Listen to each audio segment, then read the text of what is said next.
శ్రీ సీతారామాభ్యాం నమః. శ్రీ గురుభ్యో నమః. శ్రీమద్ వాల్మీకి రామాయణము అయోధ్యాకాండము 54వ సర్గము. శ్రీరాముడు సీతాలక్ష్మణ సహితుడై భరద్వాజాశ్రమమునకు చేరుట, ఆ మహర్షి వారికి అతిథి సత్కారములను నెరపుట, వారి వనవాస దీక్షకు చిత్రకూటము అనువైనదిగా తెలుపుట, సీతారామ లక్ష్మణులు ఆ వృక్షమూలమున ఆ చెట్టు కింద ప్రశాంతంగా రాత్రిని గడిపి సూర్యుడు ఉదయించగానే సుప్రభాత వేళ ఆ ప్రదేశం నుండి బయలుదేరారు. భగీరథుని వలన భూమికి దిగి వచ్చిన గంగానదియు యమునయు సంగమించు ప్రదేశమైన ప్రయాగ క్షేత్రమును చేరుటకై వారు దట్టమైన అడవుల మీదుగా ముందుకు సాగారు. వారు ఇంతకు ముందెన్నడూనూ చూసి ఎరుగని వత్సదేశమునందలి వివిధ మనోహర ప్రదేశములను, అందలి చక్కని దృశ్యములను చూస్తూ అచ్చటచ్చట స్థానికుల ఆదర సత్కారాలను స్వీకరిస్తూ తమ ప్రయాణాలని కొనసాగిస్తూ ఉన్నారు. వారు క్షేమంగా ప్రయాణిస్తూ మార్గమధ్యమున బాగుగా పుష్పించిన వివిధములగు మహావృక్షాలని చూస్తూ ఉన్నారు. మధ్యాహ్నానంతరము శ్రీరాముడు సౌమిత్రితోటి ఇలా చెప్తున్నాడు: ఓ సౌమిత్రి, ప్రయాగ పరిసర ప్రదేశములలో పూజ్యుడైన అగ్నిదేవుని యొక్క ధ్వజమానున్నట్లు ఒప్పుచున్న ఆ ఎత్తైన పొగను చూడుము. భరద్వాజ మహర్షియు ఈ సమీపముననే ఉండునని అనుకుంటున్నాను. మనము నిజముగానే గంగా యమున నదుల సంగమ ప్రదేశానికి చేరాము. అదుగో ఆ రెండు నదీ ప్రవాహముల సంగమము వలన ఏర్పడుచున్న జలఘర్షణ శబ్దములు వినబడుచున్నవి. అడవులలో లభించు వస్తువులతో జీవించువారు పగలగొట్టిన కొయ్యలు ఇవిగో ఇక్కడ కనబడుచున్నవి. భరద్వాజాశ్రమము చెంత అట్లు నరకబడిన వివిధ వృక్షములను దర్శనమిస్తున్నాయి. ధనుర్ధారులైన రామలక్ష్మణులు ఇట్లు మాట్లాడుకుంటూ సూర్యాస్తమయ సమయమున గంగా యమున సంగమ ప్రదేశమున గల భరద్వాజాశ్రమానికి చేరారు. ధనుర్ధారులై ఉన్న అన్నతమ్ములను చూసి ఆ ఆశ్రమ సమీపమున గల మృగములను పక్షులను భయపడ్డాయి. వారు ఒక క్షణకాలం పాటు నడిచి భరద్వాజుని చెంతకు చేరారు. ఆ ఆశ్రమమునకు చేరిన రామలక్ష్మణులు భరద్వాజ మహర్షిని దర్శించగోరిన వారై సీతతో కూడి ఆ మునీశ్వరునకు కొంత దూరమున నిలబడ్డారు. శిష్యుల ద్వారా తమ రాకను తెలియజేసి ఆ మహర్షి అనుమతిని పొందిన తరువాత వారు ఆ పర్ణశాలలో ప్రవేశించారు. మహాత్ముడైన ఆ భరద్వాజ మహాముని శిష్య పరివృతుడై తీవ్రమైన వ్రత దీక్షలో ఏకాగ్రచిత్తుడై ఉన్నాడు. తపశ్శక్తిచే పొందిన దివ్య దృష్టి వలన అతడు భూత భవిష్యత్ వర్తమానములను ఎరుగగలిగి ఉన్నాడు. సాయంకాలపు అగ్ని కార్యములను నిర్వర్తించి ఉన్న ఆ మహానుభావుని చూసి వెంటనే సీతాలక్ష్మణ సమేతుడైన శ్రీరాముడు అంజలి ఘటించి ఆయనకు ప్రణమిల్లాడు. తరువాత శ్రీరాముడు తమను గురించి ఆ మహర్షికి ఇలా తెలిపాడు: ఓ పూజ్య మహాముని, మేము దశరథ మహారాజు పుత్రులము, రామలక్ష్మణులము. ఈ సాధ్వి నా భార్య, పేరు వైదేహి, జనక మహారాజు కూతురు. ఈ ఉత్తమురాలు నన్ను అనుసరించి ఈ నిర్జనవన ప్రదేశములకు వచ్చింది. తండ్రి ఆజ్ఞను అనుసరించి వనవాస నిమిత్తమై నేను ఇటు వచ్చుచుండగా చూసి నా అనుంగు తమ్ముడైన ఈ లక్ష్మణుడు నన్ను అనుసరించుటకే గట్టిగా నిశ్చయించుకొని ఇట్లు నా వెంట వచ్చెను. ఓ మహాత్మా, తండ్రి ఆదేశము ప్రకారము తపోవనములయందు ప్రవేశింపనున్నాము. కందమూల ఫలములనే భుజించుచు వానప్రస్థ ధర్మమును ఆచరించెదము.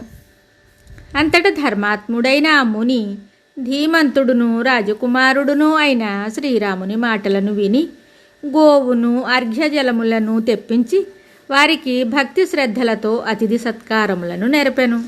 తరువాత ఆ మహాతపస్వి వారికి ఇంకను వనములలో లభించు వివిధములగు ఫలమూలాదులతో కూడిన ఆహార పదార్థములను మధుర పానీయాలని సమకూర్చాడు.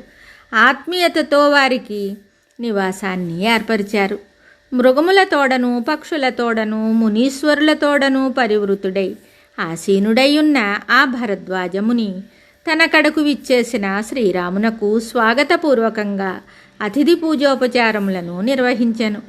ఆతిథ్యమును స్వీకరించి ఆసీనుడైయున్న శ్రీరామునితో భరద్వాజుడు ఇట్లు ధర్మవచనములను పలికెను: ఓ కాకుస్తా రామ, ఎంతో కాలము నుండి నీ దర్శన భాగ్యమునకై నిరీక్షిస్తూ ఉన్నాను. ఈనాటికి నీ రాకతో అది ఫలించింది. నీ యందు ఎట్టి దోషము లేకున్నను నీవు వనవాసము చేయవలసి వచ్చినట్లు నేను విని ఉన్నాను. ఇది గంగా యమునా నదులు కలియు ప్రసిద్ధ క్షేత్రము. మిక్కిలి పవిత్రమైనది, మనోహరమైనది. ఈ ప్రశాంత ప్రదేశమున మీరు హాయిగా ఉండవచ్చును. రఘువంశజుడును సకల ప్రాణుల హితమును కోరెడివాడును అయిన శ్రీరాముడు భరద్వాజ మహర్షి పలుకులను విన్న తరువాత ఆయనతోటి సముచితముగా ఇలా చెప్పాడు. ఓ పూజ్య మహర్షి, ఇచ్చటికి సమీపమున గల కోసల దేశపుర జనులు, జానపదులు నేను ఈ ఆశ్రమమున ఉన్నట్లు తెలుసుకుని సులభంగా దర్శించవచ్చునను కుతూహలంతో నన్నును సీతాదేవిని చూడగోరతారు. అందులకై వారు తరచుగా ఇక్కడికి వచ్చిపోతూ ఉంటారు. కావున ఇచ్చట మేము నివసించుట యుక్తము కాదని అనుకుంటున్నాను. కావున ఓ మహాత్మా, జనులకు అందుబాటులో ఉండని ఆశ్రమవాసమునకు అనువైన ఒక మంచి ప్రదేశమును గూర్చి ఆలోచించి చెప్పండి. సుకుమారముగా పెరిగిన ఈ జానకి అట్టి ప్రదేశమున హాయిగా ఉండగలదు. శ్రీరాముడు యుక్తియుక్తముగా పలికిన మాటలను విని భరద్వాజ మహాముని శ్రీరాముని అభిప్రాయానికి తగినట్లుగా ఇలా చెప్తున్నాడు. నాయనా శ్రీరామ, ఇక్కడికి 10 క్రోసుల దూరంలో చిత్రకూటము అను పవిత్రమైన పర్వత ప్రదేశం ఉంది. దర్శనీయమైన ఆ ప్రదేశమున మహర్షులు నివసిస్తూ ఉంటారు. అది మీ నివాసమునకు తగిన చోటు. అచ్చట వానరములు, కొండముచ్చులు, ఎలుగుబంట్లు తిరుగుతూ ఉంటాయి. అది గంధమాదన పర్వతము వలె మనోహరమైనది. చిత్రకూటగిరి శృంగములను చూస్తున్నంత కాలము వరకును, చిత్రకూటమున నివసించుచున్నంత వరకును అచ్చటి వారికి పుణ్యకార్య ఫలములు లభిస్తూనే ఉంటాయి. అనగా వారు పుణ్యకార్యములనే చేస్తూ ఉంటారు. వారి మనస్సులకు పాపపు ఆలోచనలే రావు. చాలామంది మహర్షులు ఆ చిత్రకూటమున నివసిస్తూ 100 కొలది సంవత్సరములు తపస్సులు చేయుడిచే ఆ ప్రదేశము పునీతమైంది. ఆ స్థల మహిమచే వారి తపస్సులను సిద్ధించినవి. అంత మాత్రమే కాదు, వారందరూ బ్రహ్మరంధ్రమును ఛేదించుకొని అర్చిర్మార్గము ద్వారా దివ్యధామమును పొందగలిగారు.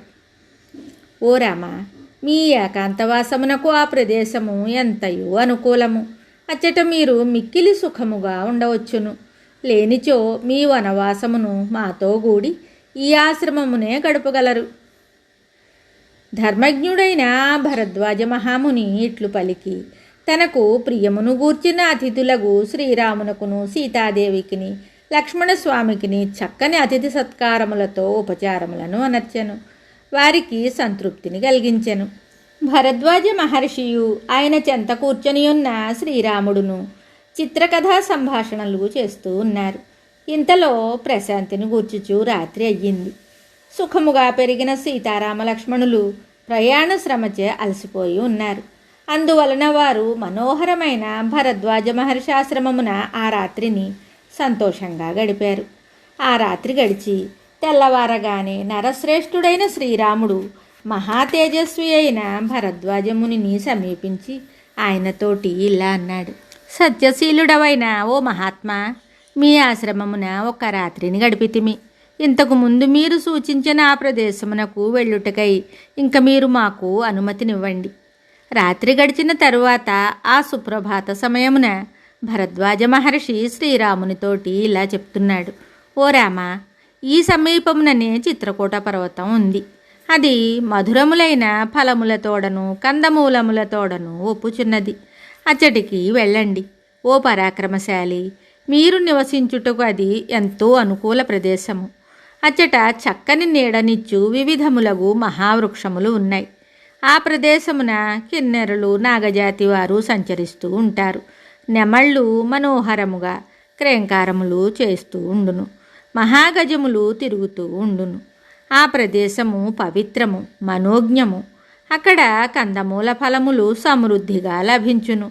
మీరు వాసిగాంచిన ఆ చిత్రకూట పర్వతమునకు వెళ్ళండి. ఓ రఘునందన, ఆ వన పరిసర ప్రదేశములలో ఏనుగుల సమూహములు, లేళ్ల గుంపులు చూడముచ్చటగొల్పునట్లుగా సంచరిస్తూ మిమ్ము ఆనందింపజేయగలవు.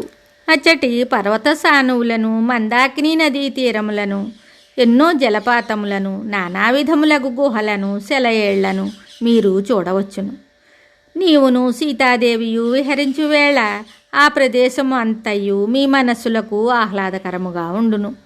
మంగళకరమైన ఆ పర్వతము సంతోషముతో పొంగిపోవుచున్న టిట్టిభముల రవములతో, కోకిలల స్వరములతో ప్రతిధ్వనించుచూ ఉండును. హరిణముల తోడను, మదగజముల గుంపుల తోడను మిక్కిలి రమణీయముగా నుండు ఆ ఆశ్రమమునకు చేరి అచ్చట నివసించండి. వాల్మీకి మహర్షి విరచితమయ్యే ఆది కావ్యమైన శ్రీమద్ రామాయణమునందలి అయోధ్యాకాండమునందు 54వ సర్గము సంపూర్ణం. శుభం.